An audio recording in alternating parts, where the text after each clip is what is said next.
Hello વિદ્યાર્થી મિત્રો, તો આજના સેશનમાં નાની એવી વાતો શરૂ કરીએ થોડી. તો હજી અધૂરી વાતો હજી પૂરી કરવાની છે અને પછીનો વીક આપણું દાખલામાં જશે, કારણ કે 23 સમ છે એટલે 8 દાખલા ગણશું ત્યારે મેળ આવશે. બરાબર, 8, 13, 24 એટલે 3 દિવસમાં બધું પૂરું કરવાનું હોય. એટલે આવતા સન્ડે તમારું ચેપ્ટર પૂરું. બરાબર, ચાલો 10મું ઉદાહરણ કોઈ ગયા. તો આજે ઉદાહરણ આપણા પૂરા. કે ડાઉટ હોય તો મને ફોન કરવા છૂટી. ડીએનએ ના બંધ તોડવા માટેની ઉર્જા 10⁻10T જૂલ છે. તેને ઇલેક્ટ્રોન વોલ્ટમાં ફેરવો. ઇલેક્ટ્રોન વોલ્ટમાં ફેરવવાનું છે. શેમાં ફેરવવાનું છે? ઇલેક્ટ્રોન વોલ્ટમાં. તો આપણે જો અહીં આપી દીધું છે, આ તમારે 12th માં આવશે. 1 ઇલેક્ટ્રોન વોલ્ટ એટલે શું થાય? 1.6 × 10⁻19 જૂલ. બરોબર, 1 ઇલેક્ટ્રોન હોય એટલે 1.6 × 10⁻19 જૂલ થાય. તો 1 જૂલ હોય તો કેટલા થશે? 1/1.6 × 10⁻19 ઇલેક્ટ્રોન વોલ્ટ. એવું થાય ને? 1 ઇલેક્ટ્રોન. બરોબર, તો આપણે કેટલાની ઉર્જા છે? 10⁻20 જૂલ છે. એટલે શું થશે? 10⁻20 upon 1.6 × 10⁻19 જૂલ થશે. પડે ને ખબર?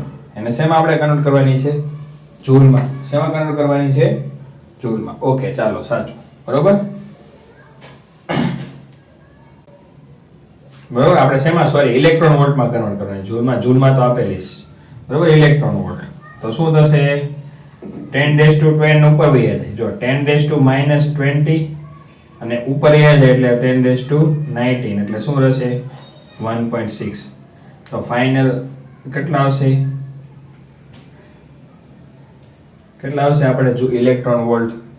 તો કે 0.0625 ઇલેક્ટ્રોન વોલ્ટ.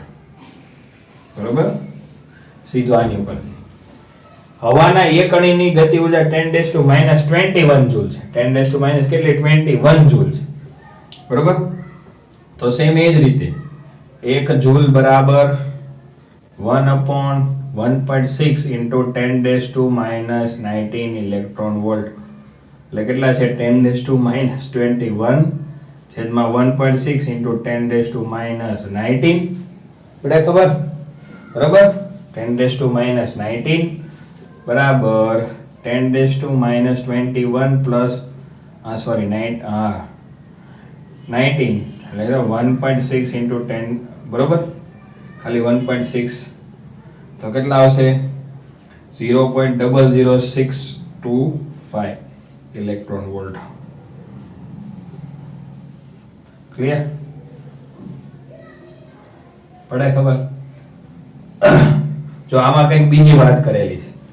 પુખ્ત વયના માણસના રોજિંદા ખોરાકમાંથી મળતી ઉર્જા, કોઈ પુખ્ત વયનો મારા જેવો હેન્ડસમ કોઈ માણસ હોય તો ખોરાકમાંથી મળતી ઉર્જા 10⁻7 જૂલ છે. તો તેને કિલો કેલરીમાં ફેરવો. તો 1 કેલરી એટલે 1.486 જૂલ થાય. બરોબર, 1 કેલરી એટલે 4.186 જૂલ થાય. તો 1 જૂલ ઇઝ ઇક્વલ ટુ શું થશે? 1/486 જૂલ. હવે એને કિલોમાં કન્વર્ટ કરવાની છે. પહેલા આપણે કિલો કેલરી લીધી. તો 1 કિલો કેલરી એટલે કેટલા થાય? 1 કિલો કેલરી તો શું થાય? 4.186 × 1000 જૂલ. બરોબર, આ રીતે થાય. તો શું થશે? તો આ રીતે એને કન્વર્ટ થાય. એને જૂલમાં કન્વર્ટ કરી હોય તો શું થશે? કે joule kilo calorie is equal to 1/486 4.186 × 1000. બરોબર, કિલો. તો જૂલ બરાબર શું થાય? Kilo calorie. બરોબર, તો આપણને શું આપેલો છે? 10⁻7. તો 10⁻7 upon 4.186 × 1000 કેલરી, કિલો કેલરી. તો કેટલા થશે? જૂલ બરાબર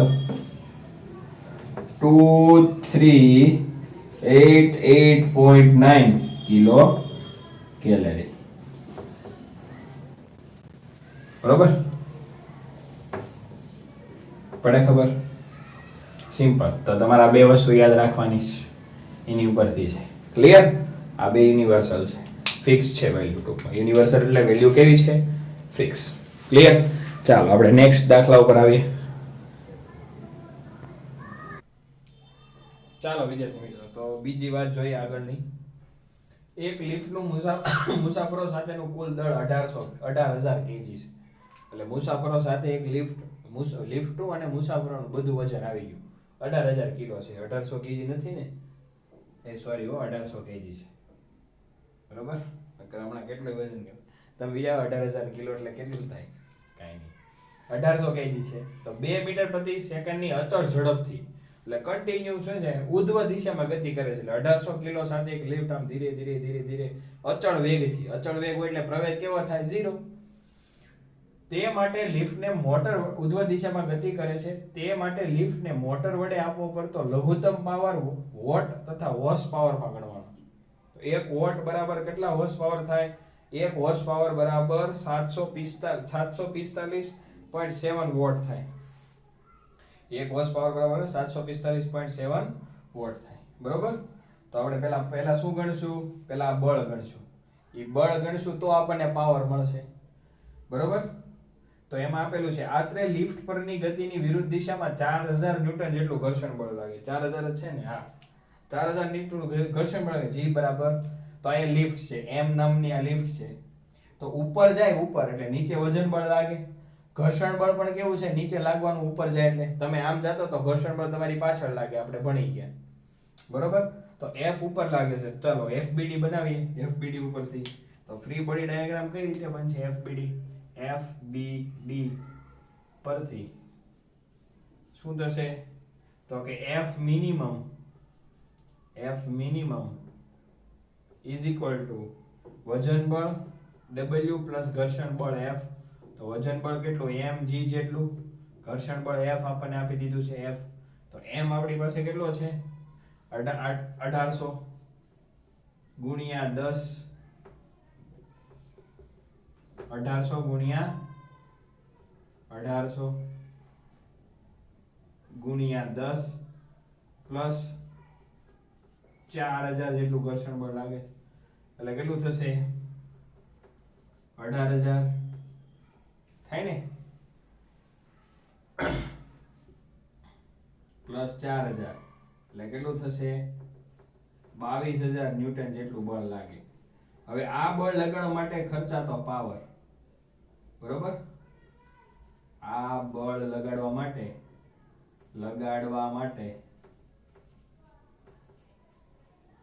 ખર્ચાતો પાવર. તો કેટલો પાવર ખર્ચાય? તો કે P બરાબર F into V થાય એવું. F into V. તો F into V cos theta, કારણ કે બે સદિશો છે. પણ F અને V બંને કેવા છે? એક દિશામાં. જો બળ અને વેગ બંને એક દિશામાં એટલે F into V cos 0. તો શું થશે? cos 0 1. બરોબર? સાઈન ટેબલ યાદ કરવાનું. Fp બરાબર Fv. તો વેલોસિટી આપણી પાસે શું છે? બરોબર? વેગ આપી દીધો છે. વેગ કેટલો? 2 મીટર પ્રતિ સેકન્ડ. તો p બરાબર શું થશે? 2. F એટલે કેટલું મળ્યું આપણને? 22,000 ગુણ્યા 2 એટલે 22 દુ 44,000. હોર્સ પાવર લખશું કે વોટ? શું લખશું? વોટ. બરોબર? તો વોટમાં મળી ગયું. હવે આપણને શેમાં મૂક્યો છે? હોર્સ પાવરમાં. તો 1 હોર્સ પાવર બરાબર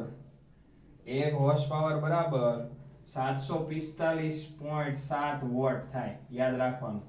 બરોબર? 1 હોર્સ પાવર બરાબર, તો 1 વોટ બરાબર કેટલા થાય? તો 1/745.7 હોર્સ પાવર થાય. આ પણ યાદ રાખવાનું. તો આપણે હોર્સ પાવરમાં લેવું છે તો શું કરશું? P is equal to 44000/745.7 horse power.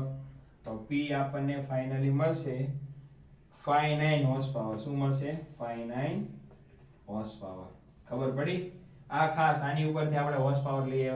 તો તો આ ખાસ યાદ રાખવાનું છે, એની ઉપરથી મળે પાવરનું સૂત્ર, બરોબર. પહેલા FBD ઉપરથી F મિનિમમ ની કિંમત અહીંયા મૂકી દીધી, એની ઉપરથી હોર્સ પાવર માંથી વોટ માંથી હોર્સ પાવર લઈ આવ્યા આપણે. ક્લિયર? તો આ તો આપણી 11. હવે બે હજી આની પછી બે આપણે સમ ગણીએ.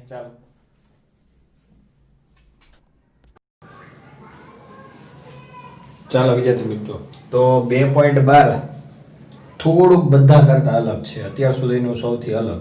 અઘરું તો નહીં કહેવાય પણ અલગ, બરોબર. સાવ સહેલું છે, આટલા માટે મેં થોડોક આન્સર લઈ ગયો છે કે થિયરીમાં બહુ લખવાની વાર ન લાગે અને થોડુંક આપણે ફટાફટ જે દાખલાઓ ગણવાના છે એટલે ટાઈમ બચે. ક્લિયર? તો હવે પેલા રકમ સમજો શું છે. એક ઝડપથી ગતિ કરતો ન્યુટ્રોન એટલે એક કણ છે, સ્થિર ડ્યુટેરિયમ સાથે અને સ્થિર કાર્બન ન્યુક્લિયસ સાથે શું કહે છે, એક પરિમાણીય સ્થિતિસ્થાપક સંઘાત અનુભવે છે. તો સ્થિતિસ્થાપક સંઘાત એટલે શું કે એની સંપૂર્ણપણે એકમાંથી ઉર્જા બીજામાં શું થઈ જાય, આપી દે. આપણે ભણી ગયા ને, અસ્થિતિસ્થાપક સંઘાતમાં શું થશે કે સંપૂર્ણપણે ઉર્જા આપતો ન હોય, બરોબર. તો સ્થિતિ એટલે બધી ઉર્જા જ્યારે અથડાય ને ત્યારે પહેલાની છે ને બીજામાં કન્વર્ટ થઈ જાય. સંઘાત અનુભવે ત્યારે તેમાં તેઓ ન્યુટ્રોનની પ્રારંભિક ગતિ ઉર્જા કેટલા ટકા ઉર્જા મેળવે છે, બરોબર. ન્યુટ્રોનની પ્રારંભિક ગતિ ઉર્જા કેટલા ટકા ઉર્જા મેળવાય, બરોબર. તો સ્થિતિસ્થાપક સંઘાતની અંદર ન્યુટ્રોનના ગતિના પ્રારંભિક ગતિ ઉર્જાથી કેટલા ટકા આપણને મળે, બરોબર.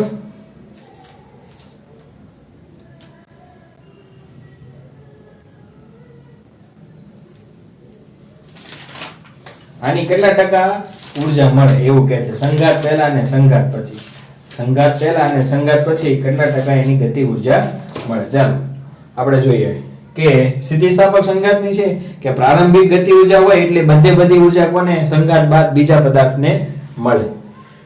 તો અથડાય છે, બે કણ અથડાય છે. પહેલા ધારો કે m દળનો કણ m2 દળવાળા કણ સાથે અથડાય ત્યારે સ્થિતિસ્થાપક સંઘાત અનુભવે, એટલે એકમાંથી ગતિ ઉર્જા બીજાને સંપૂર્ણપણે મળી જાય.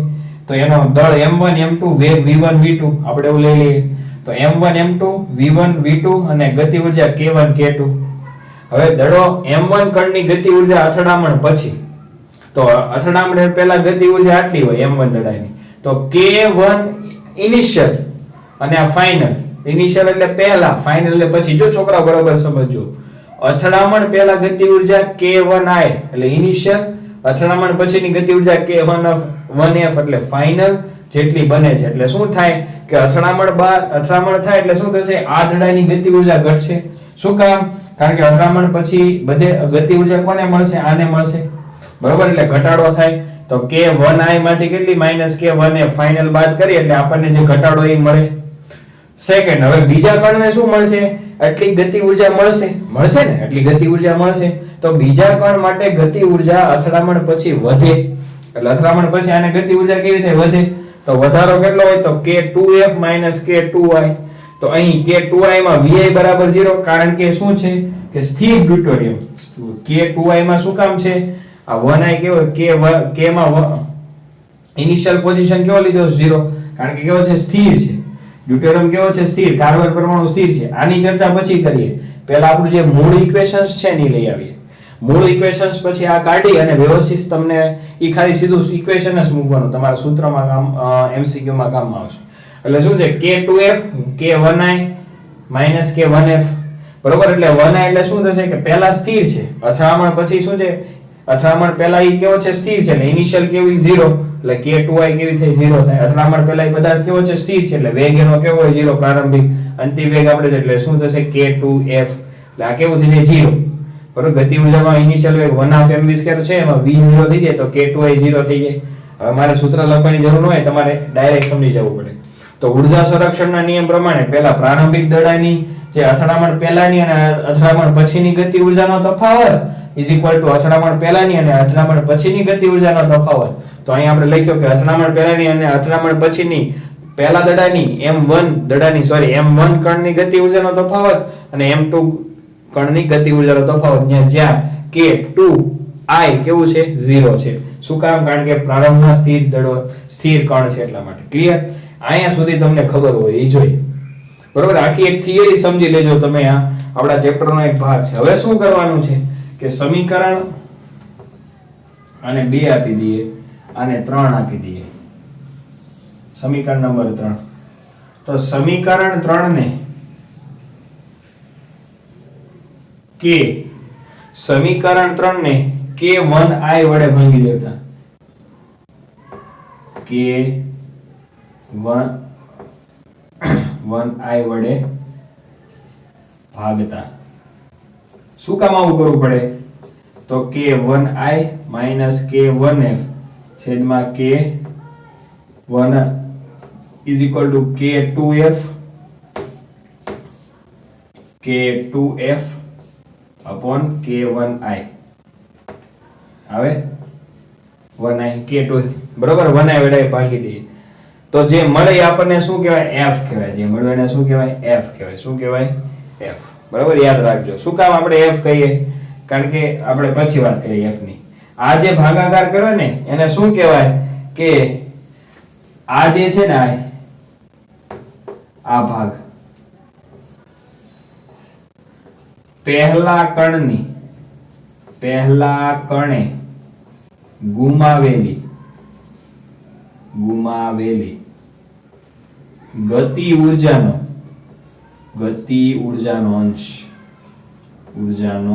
અંશ અને આ શું છે? બીજા કણે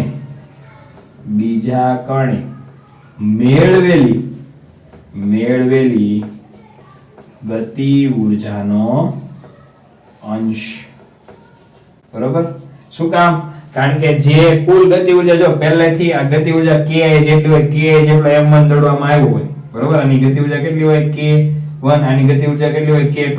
તો k1 ગતિ ઉર્જા હોય તો એના સાથે આ અથડાય એટલે આપણે શું થાય? ગતિ ઉર્જા ગુમાવે તો એનો અંશ ભાગાકાર કરીએ ને આપણે હોય ને કે આપણને વેલ્યુ મળે કે આપણે 100 વસ્તુ હોય, કોઈ પણ 100 વસ્તુ અહીં લખું છું, કોઈ પણ 100 વસ્તુ હોય એમાંથી આપણે 10 લઈ આવીએ તો ઈ 100 ભાગ્યા 10 ભાંગે એટલે કેટલું પડે કે 0.1 જેટલું આપણે જે પૂરું કર્યું, પેલું કે 0.01 જેટલું આપણે પૂરું કર્યું એમ કહેવાય. બરોબર, 0.1 જેટલું એનો અંશ કહેવાય. આ શું કહેવાય? આનો અંશ. આને શું કહેવાય? અને ઇંગ્લિશમાં નામ આપ્યું છે એને કહેવાય ફ્રેક્શન. શું કહેવાય? ફ્રેક્શન. કુલમાંથી આટલો અંશ એમ. એટલે આ ભાગાકાર કરે એટલે અંશ મળે. કે શું અંશ મળે?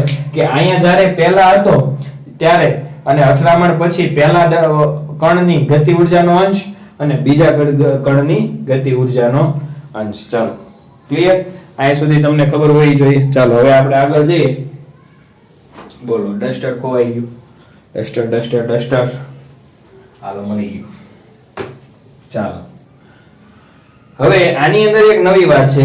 જે આ અંશને શું f સંખ્યા વડે એને શું કહેવાય? f. આ જે અંશ મળે એને શું કહેવાય? f. તો f is equal to k1i minus k1f upon k1i is equal to k2f upon k1i. બરોબર, એને ફ્રેક્શન ફેક્ટર f કહેવાય.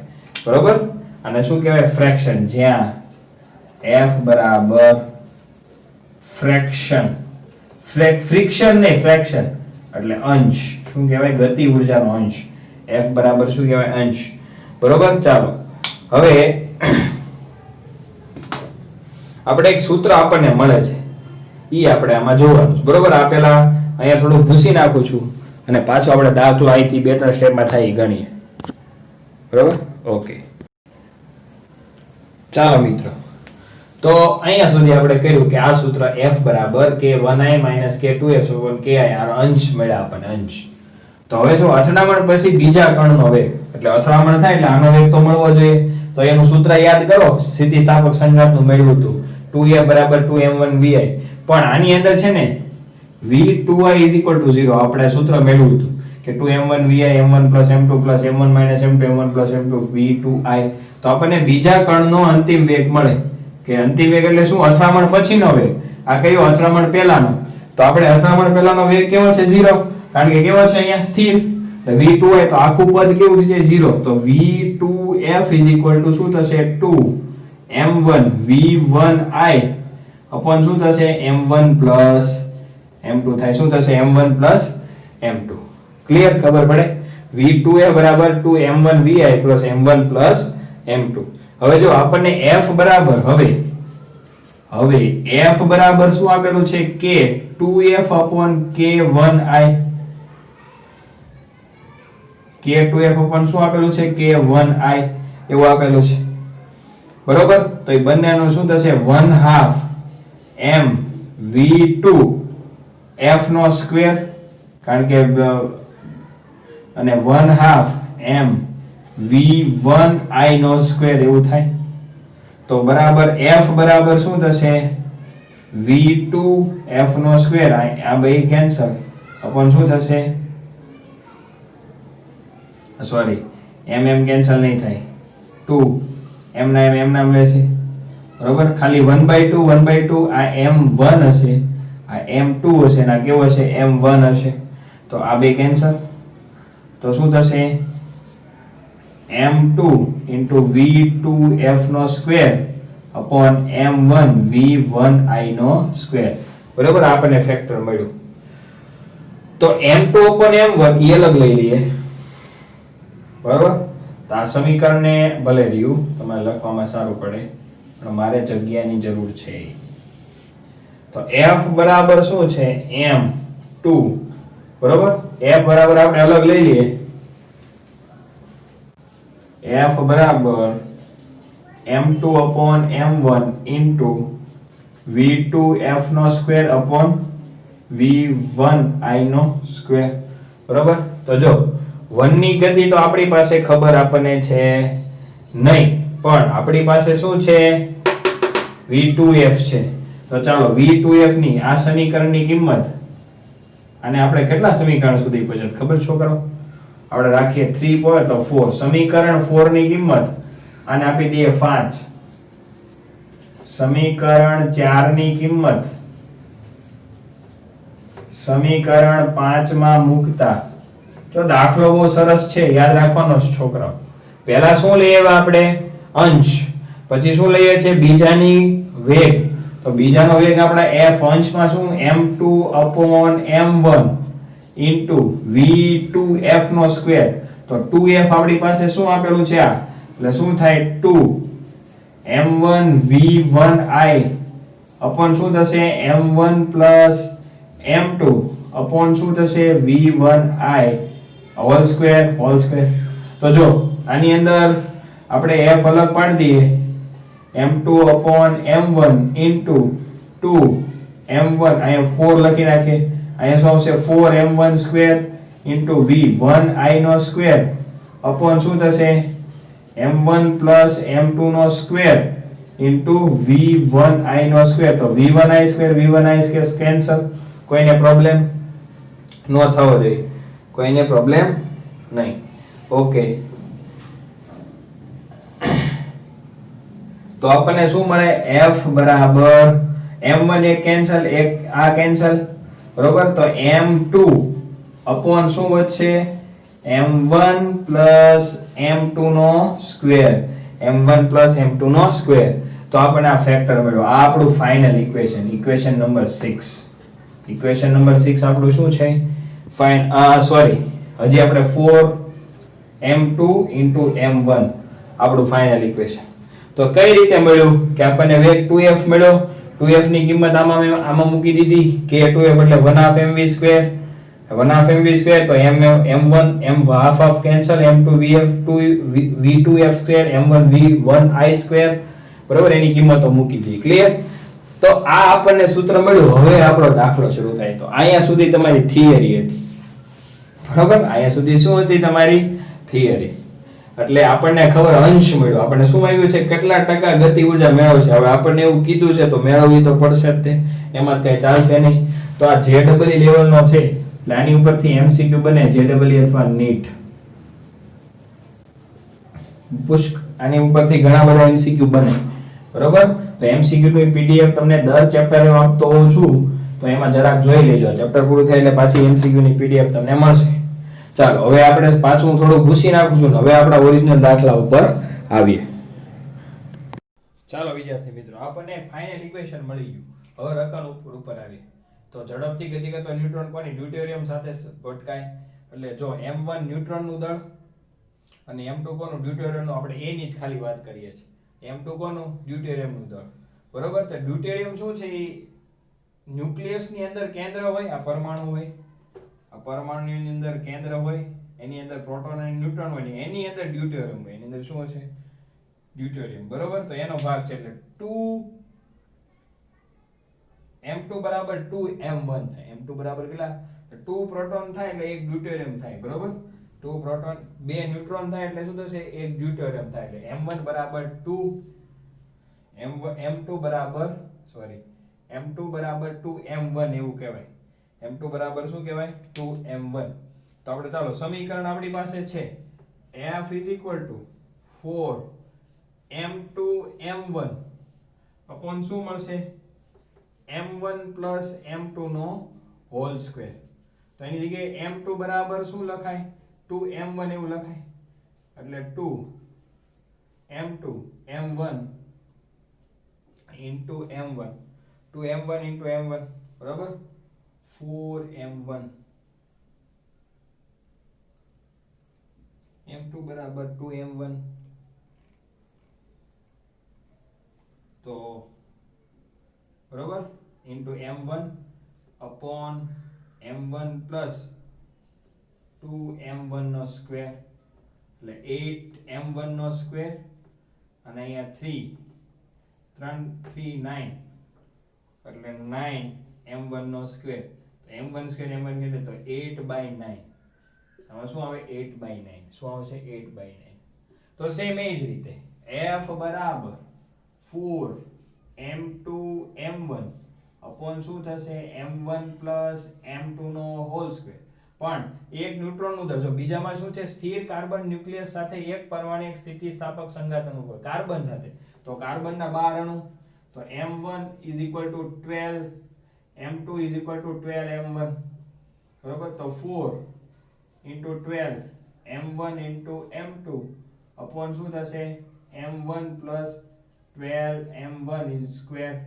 એટલે 12 દુ 12 12 ચોક 48 into શું થશે? M1 નો સ્ક્વેર. અહીંયા શું મળશે? 13. 13 નો સ્ક્વેર શું થશે? 169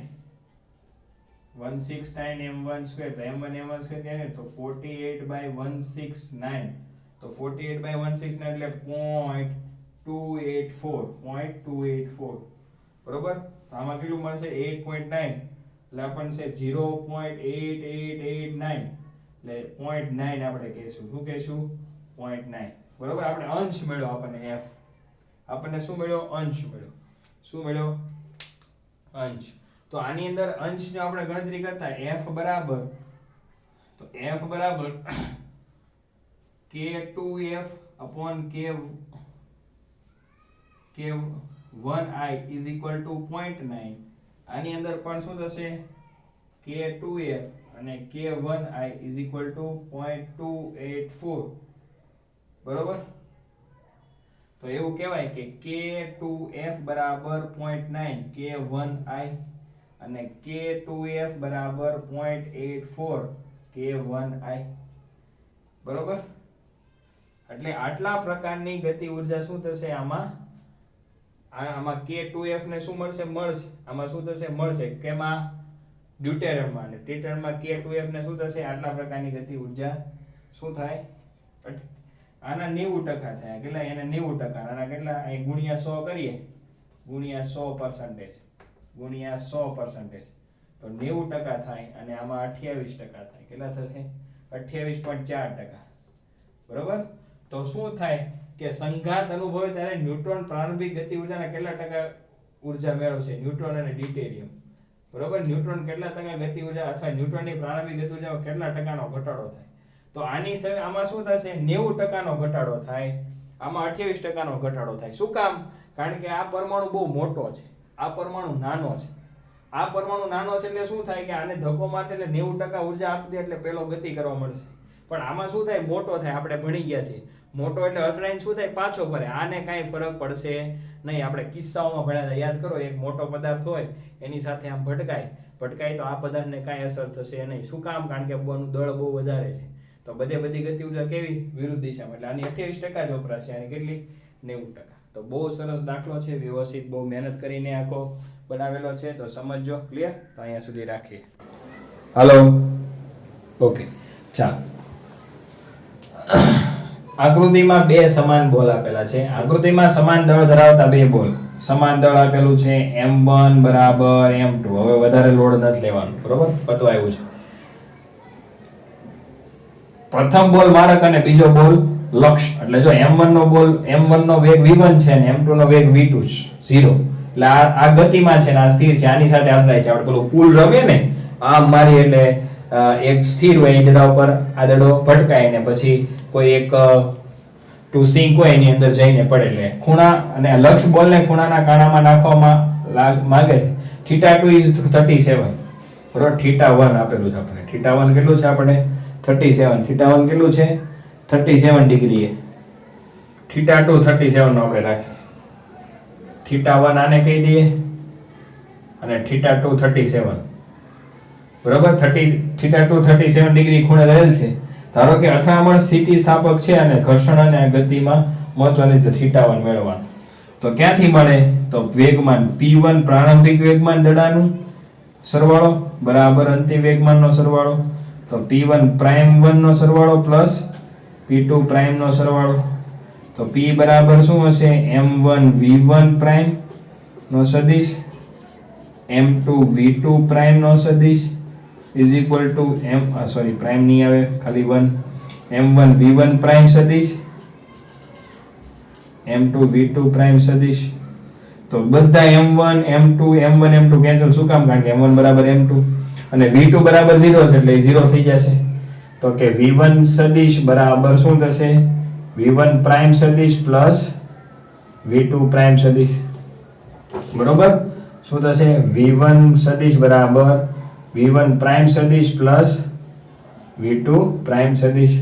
તો આને આનું મૂલ્ય લેવું હોય, આ સદિશ છે, આનું મૂલ્ય લેવું હોય તો v1 સ્ક્વેર બરાબર v1 પ્રાઇમ નો સ્ક્વેર પ્લસ v2 પ્રાઇમ નો સ્ક્વેર પ્લસ 2 v1 પ્રાઇમ, આમાં સદિશ નહીં આવે, v1 prime v2 prime cos θ, બરાબર? હવે સ્થિતિસ્થાપક સંઘાત હોય ત્યાં સમીકરણ નંબર 1 આપી દઈએ. બરોબર? શું છે? સ્થિતિસ્થાપક સંઘાત હોવાથી, સ્થિતિસ્થાપક સંઘાત હોવાથી, બરોબર? સ્થિતિસ્થાપક સંઘાત હોવાથી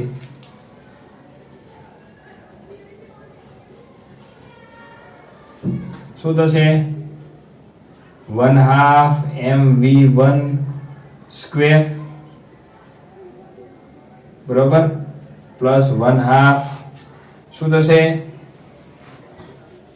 mv2 સ્ક્વેર બરાબર 1/2 mv1 prime square plus 1/2 mv2 prime square. જો mm ને 1/2 બધું કેન્સલ, કારણ કે m1 બરાબર m2 છે.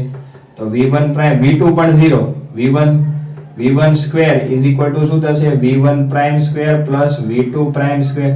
તો સમીકરણ 2, સમીકરણ 1 ઇઝ ઇક્વલ ટુ સમીકરણ 2, બરાબર? સમીકરણ 1 જો v1 પ્રાઇમ તો તેથી v1 prime square plus v2 prime square છે એમાં v1 prime square plus v2 prime square 2 v1 prime v2 prime cos θ. આ કેન્સલ, બરોબર? તો 2 v1 prime v2 prime cos θ is equal to 0. તો cos θ is equal to 0. તો θ બરાબર 90, બરોબર? આ બધા આવડતું હોય. પણ θ1 plus θ2 is equal to 90. તો આપણને θ2 ની કિંમત આપી દીધી છે. તો θ1 plus 37 is equal to 90. તો θ1 બરાબર 90 minus 37 એટલે θ1 બરાબર 53 ડિગ્રી. તો કેટલો હશે? 53 ડિગ્રી. ક્લિયર? સાવ સહેલો દાખલો. તો બે વસ્તુ યાદ રાખવાની છે. ઊર્જા સંરક્ષણ, બરોબર? ઊર્જા સંરક્ષણ, કન્ઝર્વેશન લો. તો અહીંયા સુધી રાખીએ આપણું લેક્ચર. સરસ મજાના ઉદાહરણ ગણો અને બધા આ 3 દિવસના બધા ઉદાહરણ ગણી અને સોમવારે મને હોમવર્ક દેખાડવાનું છે. ક્લિયર? તો અહીંયા સુધી રાખીએ. Thank you so much.